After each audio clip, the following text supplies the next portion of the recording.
Guys, today we want to talk about concrete floors and epoxy paint failures. So what happens when an epoxy is applied incorrectly?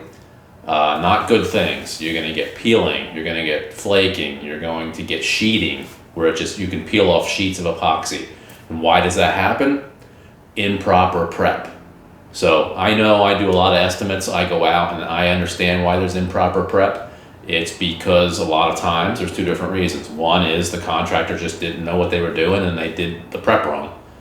Maybe from lack of experience, or they're trying to save some money and they're trying to totally skip a whole step of prep and just hoping that everything goes well. And on the other end of that is the homeowner or the business wants a cheap price. They keep saying, I need a cheap price. I have other bids. If you want to do this job, this is the price you have to do it for. And the contractor throws out, they're trying to save that money. So again, they're going to try to reduce costs. They're going to use cheaper products. They're going to skip or skimp on prep. And then what happens is, or what could happen is, a couple months down the road, a year down the road, you're going to get huge failures on that concrete floor. So what you need to do is, if you're in the floor business or you're a painter who wants to do floors, is do the job correctly. You have to do the job correctly. If you're a homeowner, you need to prep that garage floor correctly. Don't take a chance. I'm telling you, do not take a chance. You're gonna pay, 2, 3, 4 times more than you would have paid in the beginning if you just would have did the job right. So how are we prepping our garage floors? Or how are we prepping a commercial job? Well, it depends on what product we're using. It depends on what's on the floor currently. It depends on what the manufacturer tells us to prep the floor with. So with each product that we use, there's going to be specifications on how to prep that floor. The CSP profiles, concrete surface profiles.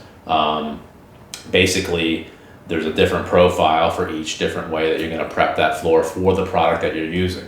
So when you grind a floor or you acid etch a floor, it's going to put little divots into the floor. And the surface profile is going to be how many of those divots and how high are they going to be on the floor for the product that we're using. So we always refer to the manufacturer. They're going to have that information on a data sheet that we use and that your contractor should be using on the floor. If they're not, I would definitely ask them what the surface profile is supposed to be for that product that you're using. Depending on what we're using, typically, we're always going to grind the floor, diamond grind the floor. You might see some acid etching. Acid etching is not going to remove dirt, oil, grease on the floor. Typically, we find that acid etching is not enough to create the surface profile that we need for epoxy floor. Now, we do some acid etching on other products that don't need a high performance on the floor. But if we're doing a garage floor, or any kind of warehouse floor, it's just as easy to bring the grinder out and grind that floor. There are some other products, some adhesion primers that we have tried here in the past. The benefit of those is there's no dust. No heavy machinery to bring out. It does not save any cost on our end. To grind it and to prime it, same cost. Primer's not cheap. Some of the primers we use are $110 a gallon. And you're going to need, if they only go 200 square foot a gallon, you're going to need quite a bit of primer to do a warehouse floor or a garage floor. So we tend to want to use the diamond grinder with a huge vacuum. Our vacuum's probably as tall as I am. It cuts down on the dust, does a great job on the floor, prepares the floor correctly for any job. So first thing we want to do when we prep a floor is what? We want to clean that floor. We don't want to grind oil and grease down into the concrete.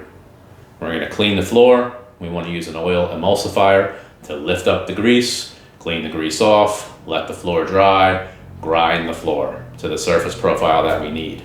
Once we have that done, we're cleaning the floor, getting all that dust off, making sure we vacuum, sweep, use a microfiber mop if we can to get all the dust off, and then begin our floor process. So again, if you don't prepare your concrete floors correctly, you're going to have huge failures that you're going to have to warranty as the contractor and as the homeowner If you didn't use a reputable contractor and they don't warranty the floor, you're gonna have to pay for it again.